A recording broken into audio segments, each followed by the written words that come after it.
എൻ്റെ പ്രിയ കൂട്ടുകാരെ, ഞങ്ങൾ ഇന്നിവിടെ പങ്കുവയ്ക്കാൻ പോകുന്നത് പരിശുദ്ധ മാതാവിൻ്റെ 7 വ്യാകുല, the 7 sorrows of hail Mary. പരിശുദ്ധ അമ്മ ജീവിതത്തിലെ സഹനങ്ങളെയും കുരിശുകളെയും ദൈവികമായി സ്വീകരിച്ചവളാണ്. വ്യാകുല മാതാവിൻ്റെ തിരുനാൾ ദിനമായ ഇന്ന് നമുക്ക് പരിശുദ്ധ മാതാവിൻ്റെ 7 വ്യാകുലങ്ങളെക്കുറിച്ച് ധ്യാനിക്കാം. പരിശുദ്ധ മാതാവിൻ്റെ ജീവിതത്തിലെ ഈ 7 സന്ദർഭങ്ങളിൽ നമുക്ക് ഒന്നിച്ചും സഞ്ചരിക്കാം. വ്യാകുല മാതാവിൻ്റെ സ്നേഹം തിരിച്ചറിച്ച ഈ തീർത്ഥയാത്രയിൽ നമുക്ക് പങ്കാളികളാക്കാം. ഹൃദയം ഭേദിക്കപ്പെട്ടു. ഇന്ന് ഹൃദയത്തിൽ കൂടി ഒരു വാൾ കടക്കും എന്ന് പരിശുദ്ധനായ ശമയവാന്റെ പ്രവചനം കേട്ടു നിൽക്കുന്ന പരിശുദ്ധ മറിയം. ജനിക്കാൻ പോകുന്ന ശിശു സകല ജനത്തിനും ബലിയാകാനുള്ള കുഞ്ഞാണെന്നുള്ള തിരിച്ചറിവ് ഉദരത്തിൽ വെച്ച് തന്നെ അമ്മയ്ക്കുണ്ട്. ആ കുഞ്ഞിന്റെ ജനനത്തോടെയും അമ്മയുടെ ജീവിതത്തിൽ ഉണ്ടായ ദുർഘടം പിടിച്ച യാത്രയിൽ ദൈവത്തോട് പറഞ്ഞ ആമീൻ വീണ്ടും ആവർത്തിക്കുകയായിരുന്നു. ആ കുഞ്ഞിന്റെ കാലുകൾ തഴുകുമ്പോൾ ആ കാലിൽ തറയ്ക്കപ്പെടാനിരിക്കുന്ന ആണിപ്പാടുകൾ നിഴൽ പോലെ അമ്മ കണ്ടിരിക്കാം. തന്റെ മകനായ ഈശോ നടന്നു പോകേണ്ട കുരിശിന്റെ യാത്രയുടെ ഓർമ്മ ആഴത്തിലുള്ള തേങ്ങൽ അമ്മയ്ക്ക് നിരന്തരം നൽകിയിരിക്കും. മകനെ പോലെ അമ്മയും നിരന്തരം പറഞ്ഞു കാണും, എന്റെ ഇഷ്ടമല്ല അങ്ങയുടെ ഇഷ്ടം നിറവേറൻ. തിരുക്കുടുംബത്തിന്റെ അനുസരണ യാത്ര. സ്വപ്നത്തിൽ കിട്ടിയ നിർദ്ദേശം അപ്പാടെ അനുസരിച്ച് ഈജിപ്തിലേക്ക് പാലായനം ചെയ്ത തിരുക്കുടുംബം തന്റെ ഏകമകനെ വെച്ചുകൊണ്ടുള്ള അവരുടെ ദൂരയാത്ര എത്ര ദുർഘടം പിടിച്ചതായിരിക്കും. ഭാഷ അറിയാത്ത, ഒരു പരിചയവുമില്ലാത്ത നാട്ടിൻപുക്കർ യാത്ര. ഹെറോദേസിന്റെ മരണശേഷം പോലും തിരികെ വരുവാൻ ഭയപ്പെട്ടുനിന്നയ്ക്ക് എത്ര കഠിനമായിരുന്നിരിക്കും അമ്മയുടെ ആ ദിവസമലിഞ്ഞ അനുഭവങ്ങൾ. ദൈവികമായ പ്രത്യേക ഒരു ഇടപെടലുകളോ നാം അവിടെ കാണുന്നില്ല. ദൈവത്തെ മാത്രം നോക്കിയുള്ള തിരുക്കുടുംബത്തിന്റെ അനുസരണ യാത്ര. കാണാതെ പോയ ബാലനായ ഈശോ. ബാലനായ ഈശോയെ കാണാതെ പോയപ്പോൾ അമ്മ അനുഭവിച്ച വേദന പുരുഷമരണത്തിന്റെ മുൻ ആസ്വാദനമായിരുന്നു. പക്ഷേ മകൻ ചോദിക്കുന്നത് എങ്ങനെ? എന്റെ ദൗത്യത്തെക്കുറിച്ച് അമ്മ മറന്നുപോയോ? അമ്മ അതും ഹൃദയത്തിൽ സംഭരിച്ചു. പിതാവിന്റെ ഇഷ്ടം സ്വജീവിതത്തിൽ ചെറുപ്പം മുതലേ നിറവേറ്റുന്ന പുത്രന്റെ ദൗത്യം അതിന്റെ പൂർണ്ണതയെ ഹൃദയത്തിലേറ്റുവാങ്ങി ഗ്രഹിക്കുന്ന പരിശുദ്ധ അമ്മ. അമ്മ തന്റെ കാണാതെ പോയ മകനെ തിരിഞ്ഞറിഞ്ഞത് പ്രതിബന്ധങ്ങളുടെയും തടസ്സങ്ങളുടെയും വഴിയിലൂടെ നീണ്ട 3 നാൾ. കുരിശു മരണത്തിലേക്കുള്ള മകന്റെ പ്രയാണത്തെ അമ്മ അന്ന് ധ്യാനിച്ചിരിക്കണം.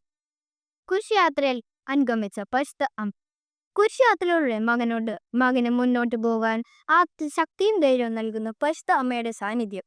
കുരിശുമായി നീങ്ങുന്ന മകനെ കാണുന്ന അമ്മയ്ക്ക് ശിരസ് മുതൽ പാദം വരെ വ്രണമായി നിൽക്കുന്ന മകനെ കെട്ടിപ്പിടിച്ച് ആശ്വസിപ്പിക്കണമെന്നുണ്ട്. പക്ഷെ വേദന ഇനിയും ആഴപ്പെടുമോ എന്ന് ചിന്തിച്ച് മോനെ അമ്മ ഇവിടെയുണ്ട് എന്ന് സ്നേഹത്തോടെ നിശബ്ദമായി പറഞ്ഞ് മകനെ ആശ്വസിപ്പിക്കുന്നു. അമ്മേ, പിതാവിന്റെ ഹിതം നിറവേറട്ടെ എന്ന് മൂകമായി പറഞ്ഞ് അമ്മയെ ആശ്വസിപ്പിക്കുന്ന മകനും. കുരിശിൻ ചുവട്ടിൽ മകനോട് ചേർന്ന് നിൽക്കുന്ന മറിയം. ഇതിനേക്കാൾ വലിയൊരു ദുഃഖം ഈ ലോക ചരിത്രത്തിൽ ഒരമ്മയ്ക്ക് കാണുന്നുണ്ടോ?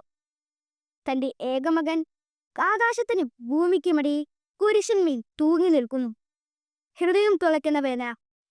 അമ്മ കുരിശിനോട് ചേർന്ന് നിന്നുകൊണ്ട് പറഞ്ഞു, ഞാൻ എൻ്റെ മകനെ തനിച്ചാക്കില്ല. എൻ്റെ മകന്റെ വേദനകളെല്ലാം എന്റെയും കൂടി വേദനകളാണ്. വിശുദ്ധ ജെറോം പറയുന്നു, ശാരീരികമായി ഈശോ സഹിച്ച വേദനകളും മുറിവുകളും മാതാവിന്റെ ഹൃദയത്തിനേറ്റ വേദനകളും മുറിവുകളുമായിരുന്നു. ഈശോയുടെ മൃതദേഹം മാതാവിന്റെ മടിയൻ. പരിശുദ്ധ അമ്മ തന്റെ മടിയിൽ കിടക്കുന്ന അരുമസുതന്റെ ശരീരത്തിൽ തഴുകുന്ന സമയത്ത് പിളർപ്പെട്ട തിരുഹൃദയത്തിൽ തൊടുമ്പോൾ ആ അമ്മയുടെ ഹൃദയവും പിളർന്നിരിക്കില്ലേ? കുഞ്ഞുനാൾ മുതലുള്ള ഓരോ സംഭവവും അമ്മയുടെ കൺമുൻപിൽ തെളിഞ്ഞു വന്നിരിക്കും. തന്റെ മകനെ കെട്ടിപ്പിടിച്ച് ആശ്ലേഷിക്കുമ്പോൾ തന്റെ ആലിംഗനം മകനെ വേദനിപ്പിക്കില്ല എന്ന ധൈര്യത്തിലായിരിക്കും അമ്മ. ഈശോയെ സംസ്കരിക്കുന്നു. മകന്റെ ജീവനില്ലാത്ത ശരീരം കുരിശ് സംസ്കരിക്കുന്ന പരിശുദ്ധ അമ്മയെ നാം ഇവിടെ കാണുന്നുണ്ട്. മകന്റെ ശരീരം കുരിശിൽ നിന്ന് ഇറക്കി ഇനി ഇതാ മകനായി ഒരുക്കിയിരിക്കുന്ന കല്ലറയിൽ അടക്കണം. അമ്മ ബഹുമാനാദരങ്ങളോടെ മകന്റെ ശരീരം സുഗന്ധ ദ്രവ്യങ്ങൾ കൊണ്ട് പൊതിയുന്നു. കല്ലറ കവാടം കല്ലുകൊണ്ട് അടയ്ക്കുന്നതിന് മുമ്പ് തന്നെ പരിശുദ്ധ അമ്മയും തന്റെ ഹൃദയം മകനോടുകൂടി വെച്ചിട്ടുണ്ടാകും. എന്തുകൊണ്ടെന്നാൽ യേശു ആയിരുന്നു മാതാവിന്റെ ജീവിതത്തിലെ നിധി. നിന്റെ നിക്ഷേപം എവിടെയോ അവിടെ നിന്റെ ഹൃദയവും. ഈശോയുടെ മുറിവുകൾ കൃപയൊഴുകുന്ന ചാലുകളാണ്. പരിശുദ്ധ മാതാവിന്റെ 7 വ്യാകുലങ്ങൾ ഈ ചാലിലേക്കുള്ള വഴികളും.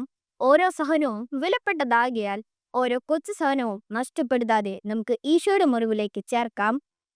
സ്വർഗത്തിലേക്കുള്ള യാത്രയിൽ ഇടറി വീഴാതിരിക്കാൻ നമുക്ക് താങ്ങാവുന്നത് ഈശോ നമ്മുടെ ജീവിതത്തിൽ വരുന്ന ഓരോ കുരിശുകളാണ്. ഈ സഹനങ്ങളാകുന്ന കുരിശുകളിൽ ഒളിഞ്ഞിരിക്കുന്ന നിധി കണ്ടെത്തി അതിനെ വാരിപ്പുണരാൻ നമുക്ക് പരിശുദ്ധ അമ്മയെ പോലെ പരിശ്രമിക്കാം. നന്ദി, നമസ്കാരം. ജയ് ക്രൈസ്റ്റ്.